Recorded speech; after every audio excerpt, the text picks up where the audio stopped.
Bismillahirrahmanirrahim. Assalamualaikum warahmatullahi wabarakatuh. Perkenalkan, nama saya Apoteker Puspawan Haryadi M.Fam. Saya salah satu dosen di program studi farmasi Fakultas Kesehatan Universitas Hamzah Wadi. Sejak tahun 2022 sampai sekarang saya diberikan amanah sebagai koordinator program studi pada Fakultas Kesehatan Universitas Hamzah Wadi. Pada kesempatan ini saya akan menjelaskan salah satu mata kuliah yang saya ampu, yaitu teknologi sediaan kosmetik. Mata kuliah ini merupakan mata kuliah pilihan yang ditempuh di semester ganjil dengan beban studi sebesar 2 SKS. Proses pembelajaran dilaksanakan secara hybrid learning secara asinkronus menggunakan sistem e-learning Universitas Hamzah Wadi dan sinkronus. Penyampaian materi pembelajaran dilakukan secara kombinasi antara ceramah, diskusi, dan penugasan berupa proyek. Adapun mata kuliah teknologi sediaan kosmetik ini membahas beberapa pokok bahasan seperti definisi kosmetik, anatomi dan fisiologi kulit, tabir surya, deodoran, antiperspiran, anti akne, anti-aging, pembersih kulit, pelembab kulit, pencerah kulit, serta merancang formulasi sediaan kosmetik. CPL pada mata kuliah ini yaitu yang pertama, menunjukkan sikap bertanggung jawab atas pekerjaan di bidang keahliannya secara mandiri. Yang kedua, menguasai konsep analisis fisika, kimia, dan biologi meliputi struktur senyawa bahan aktif dan aktivitasnya dalam pengembangan sediaan farmasi. Yang ketiga, mampu mengambil keputusan secara tepat dalam konteks penyelesaian masalah di bidang keahliannya berdasarkan hasil analisis informasi dan data. Dan yang keempat, terampil dalam mencari literatur untuk menyelesaikan permasalahan berdasarkan bukti ilmiah. Untuk capaian pembelajaran mata kuliah ini ada 4. Yang pertama, mahasiswa mampu memahami teori tentang kosmetik. Yang kedua, mahasiswa mampu memahami tentang anatomi fisiologi kulit. Yang ketiga, mahasiswa mampu menguraikan fungsi senyawa aktif pada sediaan kosmetik. Dan yang keempat, mahasiswa mampu merancang formulasi sediaan kosmetik. Mata kuliah teknologi sediaan kosmetik ini dilaksanakan selama 16 pertemuan, di mana di antara pertemuan pertama dan sampai ke-7 itu penyampaian materi. Pada pertemuan ke-8 dilaksanakan ujian tengah semester, dan pada pertemuan ke-9 sampai ke-15 itu kembali dilakukan penyampaian teori, dan minggu ke-16 dilaksanakan ujian akhir semester. Bobot penilaian pada mata kuliah teknologi sediaan kosmetik dibagi menjadi 5 komponen, yaitu ada partisipasi 15%, kehadiran 15%, tugas 20%, UAS dan UTS 25%, masing-masing 25%. Berikut adalah video pembelajaran mata kuliah teknologi sediaan kosmetik yang saya buat. Selamat menyaksikan. Bismillahirrahmanirrahim. Assalamualaikum warahmatullahi wabarakatuh.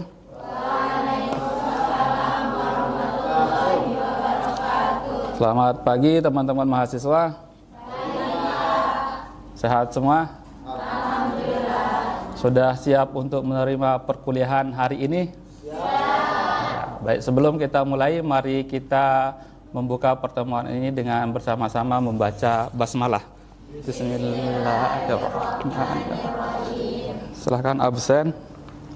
Baik, minggu kemarin kita pernah membahas tentang anatomi fisiologi kulit. Ada yang masih ingat apa itu fungsi dari kulit? Mungkin ada salah satu dari mahasiswa yang bisa apa fungsi kulit? Fungsi dari kulit itu dia untuk melindungi organ dalam dari luar, sama untuk menjaga suhu tubuh. Oke, ada yang lain? Atau apa lapisan kulit itu ada berapa? Ya berapa? Lapisan kulit itu terdiri terdiri dari 3, yaitu epidermis, dermis, sama hipodermis. Oke, baik. Terima kasih sudah masih mengingat mata kuliah topik yang minggu lalu. Sekarang kita akan masuk ke pertemuan ketiga tentang tabir surya. Tapi sebelum kita melangkah lebih jauh, saya akan jelaskan terkait tentang capaian pembelajaran mata kuliah. Jadi apa yang akan dicapai oleh mahasiswa ketika selesai belajar topik ini. Yang pertama itu, setelah mengikuti perkuliahan ini, mahasiswa mampu menjelaskan definisi, fungsi, dan prinsip kerja dari tabir surya. Yang kedua, mengidentifikasi jenis sinar UV. Dan yang ketiga, dapat membedakan antara tabir surya berdasarkan mekanisme kerjanya dan bahan aktif. Dan yang terakhir, dapat menganalisis formula tabir surya berdasarkan bentuk sediaan dan kandungannya. Itu ada 4 hal yang akan dicapai oleh teman-teman mahasiswa ketika sudah keluar dari ruangan ini, yang sudah belajar tentang tabir surya. Tabir surya, pernah mendengar tabir surya ya? Pernah. Tabir dan surya. Tabir itu berkaitan dengan apa? Pelindung. Surya itu matahari. Yang dilindungi di sini apa? Kulit. Jadi antara sinar matahari sebelum menyentuh kulit itu ada perlindungannya, yaitu tabir surya. Kenapa perlu perlindungan? Karena sinar matahari itu menyinari beberapa energi. Ada kosmik, gamma, UV, visible, dan sebagainya. Tapi kita di sini berfokus pada sinar UV. Kalian pasti pernah dengar itu sinar UV. Yang paling sering kalian dengar itu UV apa? UVB, UVA, UVC. Ada 3 UV, A, B, dan C. Tapi yang sampai ke bumi itu ada 2 UV. UV apa? UV A dan B. Yang itu yang sampai ke bumi, yang kena ke kulit kita semua. Di mana UVC? UVC itu tidak sampai ke bumi. Dia sudah tertangkap oleh lapisan ozon. Nah, kalau UVC itu sampai ke bumi akan bahaya bagi makhluk bumi, bisa membunuh mikroorganisme. Nah, kita lihat UVC. UVC memiliki rentang 100 nanometer hingga 280 nanometer dan ditahan oleh lapisan ozon.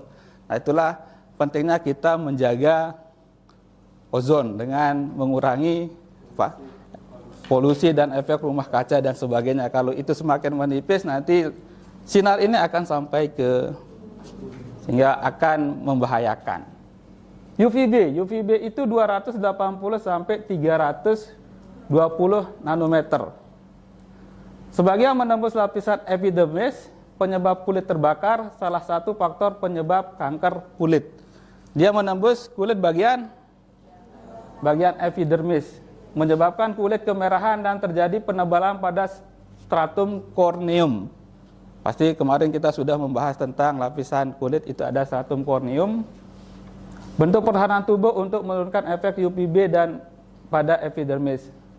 Berperan terhadap photoaging dan penggelapan warna kulit, bertanggung jawab dalam sintesis vitamin D dalam kulit. Ini UVB. UVC bedanya apa dengan UVA? UVB dengan UVA bedanya apa? Dari gelombang itu 320 sampai 400 nanometer. Menyebabkan penggelapan warna kulit menembus sampai dermis. Ini bisa dilihat di sini UVB itu hanya epidermis.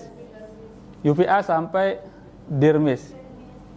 Dan dia juga dapat membentuk kanker kulit. Itulah bahayanya UVB dan A. Oleh itu dibutuhkan tabir surya. Kita lanjut. Nah, ini perbedaan yang tadi, UVA, UVB hanya mampu mencapai lapisan epidermis, UVA itu dermis, memberikan dampak langsung terlihat oleh kulit terbakar, iritasi, dan hiperpigmentasi. Nah, ini dia. Di sini UPA itu sampai apa tadi? UPB? UPB itu akan mengakibatkan apa ini? Kulit kemerahan. Ini kerutan. Itulah bedanya. Di sini ada UVC yang sudah tidak sampai ke kulit kita karena terhalang oleh ozon. Itu sudah paham tentang sinar UV dan bahayanya ke kulit. Oke, kita lanjut. Ini sama yang tadi. Sinar UV, perbedaan UVA dan UVB. Ini hanya keterangan dari dalam berbentuk gambar. Oke, faktor yang berpengaruh pada jumlah radiasi UV. Faktor yang mempengaruhi sinar UV itu sampai ke bumi itu ada beberapa faktor. Yang salah satunya ada geografi, waktu tertentu dalam setahun, waktu tertentu dalam sehari, dan kondisi cuaca. Ada yang mau berpendapat tentang salah satu dari 4 ini? Apa kaitan faktor ini dengan sinar UV ke pancaran sinar UV, pancaran sinar matahari ke kulit kita atau ke bumi? Ada? Kalau ada angkat tangan. Ya, silakan sebut namanya. Baik, nama saya Aldi. Menurut pendapat saya, salah satu faktor yang mempengaruhi jumlah radiasi UV yang pertama yang geografi itu. Kenapa dikatakan geografi? Kita sama-sama ketahui geografi merupakan letak wilayah suatu daerah, negara. Kita di negara Indonesia tentu saja berbeda radiasi atau sinar matahari yang mengenai kita dengan negara misalnya contohnya kita yang di Eropa. Jadi kita yang di sini yang di Indonesia dengan yang di Eropa, contohnya mungkin di Rusia itu sangat berbeda jumlah radiasi sinar UV yang didapatkan oleh orang-orang yang ada di Indonesia dengan yang di Rusia. Di Rusia karena letaknya sangat berbeda. Kita pernah sama-sama belajar terkait dengan global. Nah, di situ kita kan berada di tengah-tengah. Nah, sedangkan di Rusia berada di atas. Jadi tidak sama jumlah radiasi atau sinar matahari yang mengenai kita di Indonesia dengan yang di Rusia. Ini itu pendapat saya Pak terkait dengan faktor yang pertama itu geografi. Oke, terima kasih Algi. Silakan kita beri aplaus pada Algi. Oke, baik, geografi terkait dengan letak wilayah. Nah, yang berada di Khatulistiwa itu lebih besar pancaran sinar mataharinya, sinar UV-nya ketimbang letak-letak yang bagian Eropa dan sebagainya. Terus waktu tertentu dalam setahun ini musim. Misalkan di Indonesia ini kita ada berapa musim? Musim kemarau dan musim hujan. Tentunya pada musim kemarau itu jauh lebih banyak yang terpapar daripada musim hujan. Waktu tertentu dalam sehari ini kita punya 24 jam. Nah, biasanya sinar UV itu puncaknya mulai dari jam 10 sampai jam 2. Nah, silakan mungkin kalau teman-teman itu pagi masih bisa di bawah jam 10 jalan di bawah matahari. Kalau sudah jam 10 ke atas itu mulai risih, mulai panas, mulai gerah dan sebagainya. Kondisi cuaca yang panas, mendung, hujan itu berbeda. Oke, kita lanjut. Tabir surya. Kita masuk ke materi tabir surya. Yang pernah mendengar tabir surya? Pernah pakai? Pernah. Ada yang mau mendeskripsikan apa itu tabir surya? Katakan, ada yang mau? Saya Pak. Ya, silakan.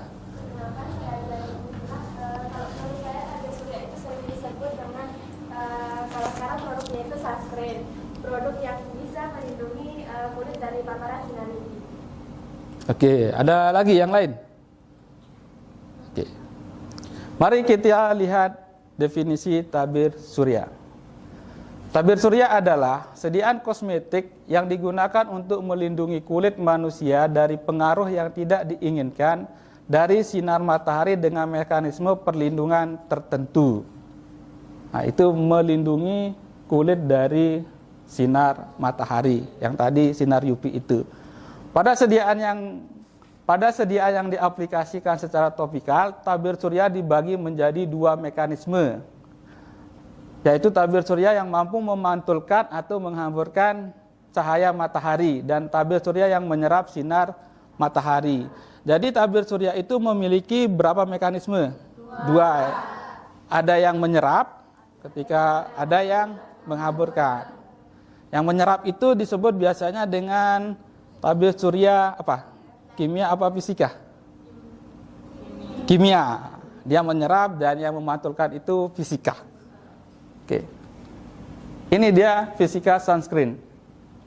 Dia akan memantulkan. Ketika ada sinar matahari, dia akan memantulkan, menghamburkan. Kalau kimia itu dia akan menyerap. Contoh zat aktif dari fisika itu apa? Kimia itu apa? Di sini ada zinc oxide yang apa? Zinc oxide ini yang mana? Ini menyerap apa menghamburkan? Menghamburkan. Zinc oxide itu menghamburkan. Kalau ini ada apa? Oksibenzon itu menyerap. Itu termasuk yang kimia. Paham ya perbedaannya di mana? Yang kimia itu menyerap, yang fisika itu menghamburkan. Next. Ini dia, ini yang tadi. Memantulkan atau membelokkan cahaya. Kemampuan tabir surya untuk membelokkan radiasi UV ditentukan oleh refractive index. Tahu ini refractive index? Suatu ukuran seberapa besar atau seberapa banyak cahaya itu dihamburkan atau dipantulkan. Itu refractive index. Ukuran partikel serta tebal lapisan saat pengaplikasian di kulit. Ukuran partikel, semakin besar ukuran partikel itu, apakah dia semakin bagus dalam memantulkan cahaya atau semakin jelek? Semakin bagus. Nah, jadi semakin besar dia semakin bagus. Tebal lapisan, semakin tebal semakin bagus. Kalian kalau mengaplikasikan itu kan banyak sampai kulit kalian itu warnanya putih gitu. Oke, kelemahan tabir surya ini adalah memberikan warna keputihan pada kulit penggunanya. Coba kalian cek ketika menggunakan lotion tabir surya itu akan memberikan warna putih. Apalagi semakin banyak semakin jelas dia. Ini dia contoh bahan aktif. Tadi ada apa? Zinc oxide ini apa? Tabir surya kimia apa fisika? Fisika. Tabir menyerap cahaya. Ini kimia. Contohnya itu apa? Tadi oksibenzon atau benzophenon. Tabir surya jenis ini dapat menyerap radiasi UV, UVB, UVA. Itu yang diserap. Oke, ini contoh senyawanya, senyawa dari bahan alam. Ya. Itu simarin di Silybum marianum. Ini memiliki sifat antioksidan, dan ada juga marin antioksidan. Jadi ada yang sintesis juga, ada yang bahan alam. Nah, ini SPF, Sun Protection Factor. Pernah dengar ya? Pernah. Fungsinya apa? Faktor pelindung kulit terhadap matahari. Merupakan ukuran yang menunjukkan lama waktu yang diperlukan sinar UV untuk membuat kulit yang terlindung menjadi merah dibandingkan dengan kulit yang tidak terlindung. Jadi di tabir surya itu ada satuan SPF namanya. Ada yang SPF 15, ada SPF 30. Semakin tinggi SPF-nya semakin bagus. Jika SPF semakin tinggi, perlindungan dari luka bakar akibat matahari semakin baik. Efektivitas suatu SPF diukur berdasarkan tingkat kemerahan yang muncul pada kulit setelah terpajan matahari. Oke, ini cara perhitungannya. Minimal erythema dose dibagi minimal erythema dose tanpa dan dengan sunscreen, dan dibagi dengan tanpa sunscreen. SPF 15, apa artinya SPF 15? Ada SPF 30 tadi kan. Ada angka-angka yang ini, itu artinya apa? Ya, berapa lama dia akan menimbulkan setelah diaplikasikan. Artinya SPF 15, artinya seseorang yang kulitnya mulai terbakar dalam waktu 10 menit tanpa tabir surya akan memiliki waktu 150 menit perlindungan matahari dengan tabir surya yang memiliki SPF 15. Oke, begitu. Baik. Sebelum ke selanjutnya, ada pertanyaan dari penjelasan ini?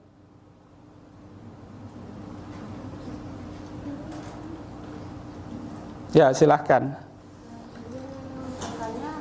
Perkenalkan, nama saya Nurul Iman Hidayah. Saya ingin bertanya, tadi ada contohnya sunscreen, yang kita tahu ada sunscreen, ada sunblock. Nah, dan saya apa sih perbedaan dari sunscreen sama sunblock ini? Apa perbedaan sunscreen dan sunblock? Terhadap sinar UV. Oke, jadi terima kasih Mbak. Pertanyaannya itu apa perbedaan sunscreen dan sunblock? Ada yang mau menjawab? Pak, boleh kasih pendapat? Ya, oke, silahkan. Baik, mungkin saya akan mencoba menjawab menurut analisis saya. Jadi mungkin kalau kurang ditambahkan itu juga perlu diperbaiki. Jadi untuk sunscreen yang sama-sama kita ketahui, sunscreen yang sering kita gunakan dan sunblock itu perbedaannya apa sih? Jadi kalau menurut pandangan saya, setelah dijelaskan tadi ada beberapa yang sudah dijelaskan sama dosen kita. Tadi ada yang fisika dan kimia terkait dengan bahan aktifnya. Nah, untuk sunscreen di sini itu lebih cara kerjanya itu lebih untuk menyerap sinar UV.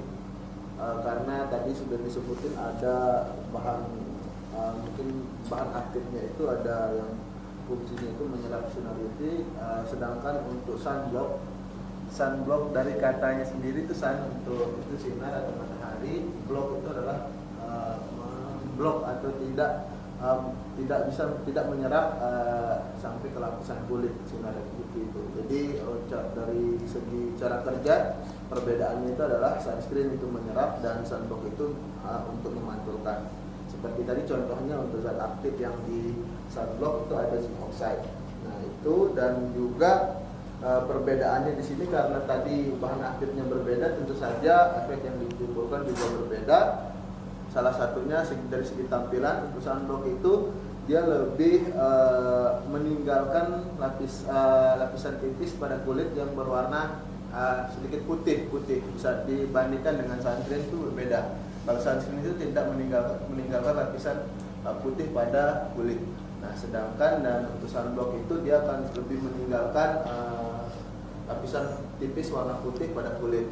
Nah, untuk segi penggunaannya sendiri itu sunscreen itu lebih kurang efektif dibandingkan sunblock untuk dalam segi perlindungan terhadap sinar UV, karena tadi dia menyerap dan tidak memantulkan seperti sunblock. Namun untuk segi penggunaan lebih baik itu dibedakan, itu seperti sunblock itu lebih ke penggunaan di kegiatan-kegiatan intens seperti olahraga, hiking, dan seperti berselancar di pantai dan lain-lain. Kalau sunscreen untuk kegiatan-kegiatan sehari-hari, untuk pergi kuliah, ke kantor dan lain-lain.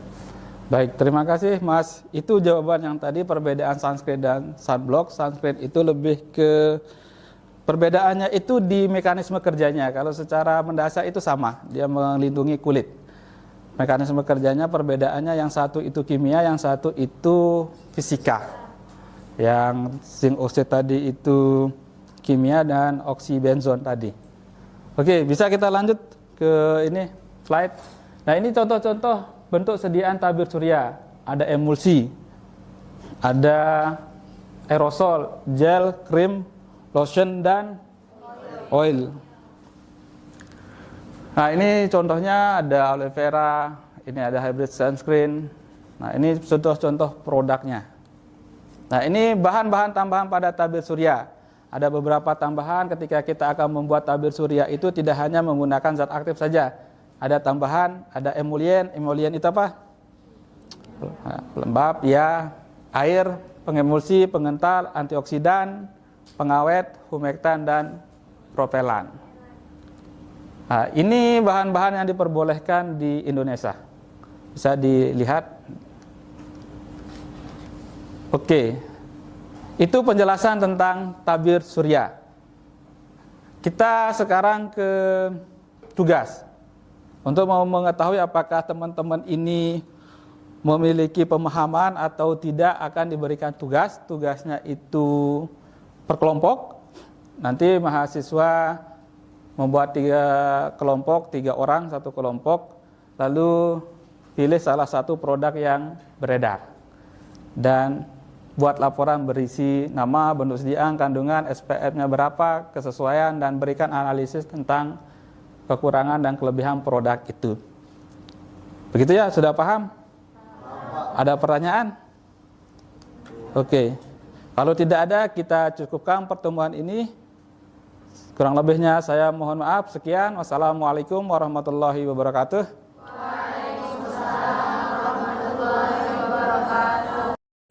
Demikian deskripsi mata kuliah dan video unjuk kerja Tridharma dalam aspek pengajaran pada mata kuliah teknologi sediaan kosmetik yang saya ampu. Atas perhatiannya saya ucapkan terima kasih.